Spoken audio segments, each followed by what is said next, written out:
Hi guys, ഈയൊരു കാഴ്ച കണ്ടോ? ഈ സ്ഥലം എല്ലാവർക്കും പരിചിതമാണെന്ന് എനിക്കറിയാം.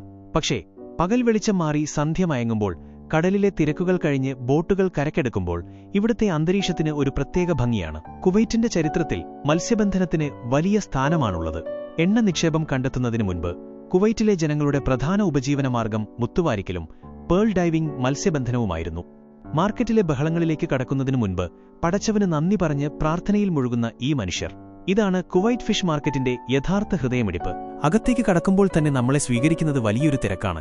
വെറുമൊരു കച്ചവടമല്ല ഇവിടെ നടക്കുന്നത്, ഒരു വലിയ ആഘോഷം പോലെയാണ് എനിക്ക് തോന്നുന്നത്. നോക്കൂ, എത്ര വലിയ മീനുകളാണ് ഇവിടെ നിരത്തിവച്ചിരിക്കുന്നത്. കുവൈറ്റിലെ കടൽ വിഭവങ്ങളിൽ ഏറ്റവും രാജാവായി കരുതുന്നത് സുബൈദി പാമ്പസ് ആർജന്റീയസ് ആണ്. നമ്മുടെ നാട്ടിലെ ആവോലിയോട് സാമ്യമുള്ള ഇതിന് ഇവിടെ വലിയ ഡിമാൻഡാണ്.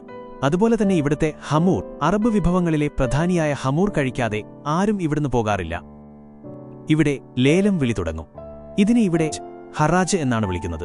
വലിയ കൊട്ടകളിൽ മീനുകൾ നിരത്തിവെച്ച് ഏറ്റവും കൂടുതൽ തുക പറയുന്നവർക്ക് അത് സ്വന്തമാക്കാം. മലയാളികളും തമിഴരും ഉൾപ്പെടെയുള്ള നമ്മുടെ നാട്ടുകാർ ഇവിടെ വലിയ ആവേശത്തോടെ ലേലത്തിൽ പങ്കെടുക്കുന്നത് കാണാം. ഫ്രഷ് മീൻ കുറഞ്ഞ വിലയ്ക്ക് കിട്ടണമെങ്കിൽ ഈ ലേലത്തിലൊന്ന് ഭാഗ്യം പരീക്ഷിക്കണം. നമ്മൾ നേരത്തെ പുറത്തു കണ്ട ആ പ്രാർത്ഥനയ്ക്ക് ശേഷം ഇവർ എത്ര വേഗത്തിലാണ് ജോലിയിൽ മുഴുകുന്നത് എന്ന് നോക്കൂ. മീൻ വെട്ടുന്നവർ, ഫിഷ് ക്ലീനേഴ്സ്, അത് പാക്ക് ചെയ്യുന്നവർ, ഇവരിൽ ഭൂരിഭാഗവും നമ്മുടെ നാടുകളിൽ നിന്നുള്ളവരാണ്. കഠിനാധ്വാനം ചെയ്യുന്ന ഈ മനുഷ്യരാണ് ഈ മാർക്കറ്റിനെ ജീവസുറ്റതാക്കുന്നത്. ഓരോ കിലോ മീനിന് പിന്നിലും ഇവരുടെ വിയർപ്പിന്റെ കഥയുണ്ട്. പണ്ടുകാലത്ത് ഇന്നത്തെ പോലെയുള്ള വലിയ കെട്ടിടങ്ങളല്ലായിരുന്നു. തീരത്തോട് ചേർന്ന് താൽക്കാലികമായി ഉണ്ടാക്കിയ ഷെഡുകളിലായിരുന്നു കച്ചവടം. സൂഖ് അൽ സമക്, കുവൈറ്റിലെ ഏറ്റവും പ്രശസ്തമായ ഈ മാർക്കറ്റ് ഇന്ന് നിൽക്കുന്നത് ഷർക്ക് എന്ന സ്ഥലത്താണ്. പണ്ട് മുത്തുവാരാൻ പോകുന്ന കപ്പലുകളുടെ പ്രധാന താവളമായിരുന്നു ഈ പ്രദേശം.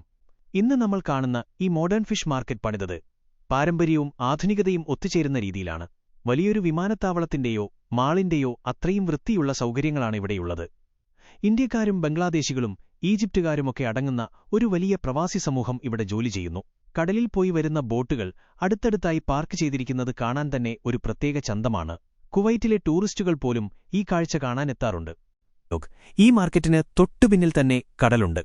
അവിടെയാണ് ഈ മീനുകളുമായി വരുന്ന ബോട്ടുകൾ വിശ്രമിക്കുന്നത്. ധോ എന്ന് വിളിക്കുന്ന ഈ മരക്കപ്പലുകൾ കുവൈറ്റിന്റെ പഴയകാല ചരിത്രത്തിന്റെ അടയാളങ്ങളാണ്. എണ്ണപ്പരിവേഷണത്തിനു മുൻപ് മുത്തുവാരുന്നതിനായി ഉപയോഗിച്ചിരുന്ന ഈ ബോട്ടുകൾ ഇന്നും ഇവിടെ കാണാൻ കഴിയുന്നത് വലിയൊരു ഭാഗ്യമാണ്. അപ്പോൾ കൂട്ടുകാരെ, വെറുമൊരു മീൻ വാങ്ങൽ മാത്രമല്ല ഷർക്ക് ഫിഷ് മാർക്കറ്റിലെ അനുഭവം. അത് ഈ നാടിന്റെ പാരമ്പര്യവും അധ്വാനവും ആത്മീയതയും ഒത്തുചേരുന്ന ഒരിടമാണ്. നിങ്ങൾ കുവൈറ്റിലുണ്ടെങ്കിൽ തീർച്ചയായും ഒരു വൈകുന്നേരം ഇവിടെ ചെലവഴിക്കണം. ഈ വീഡിയോ ഇഷ്ടപ്പെട്ടാൽ ഷെയർ ചെയ്യാനും സപ്പോർട്ട് ചെയ്യാനും മറക്കരുത്. അടുത്തൊരു വീഡിയോയുമായി വീണ്ടും കാണാം. അതുവരെ ബൈ.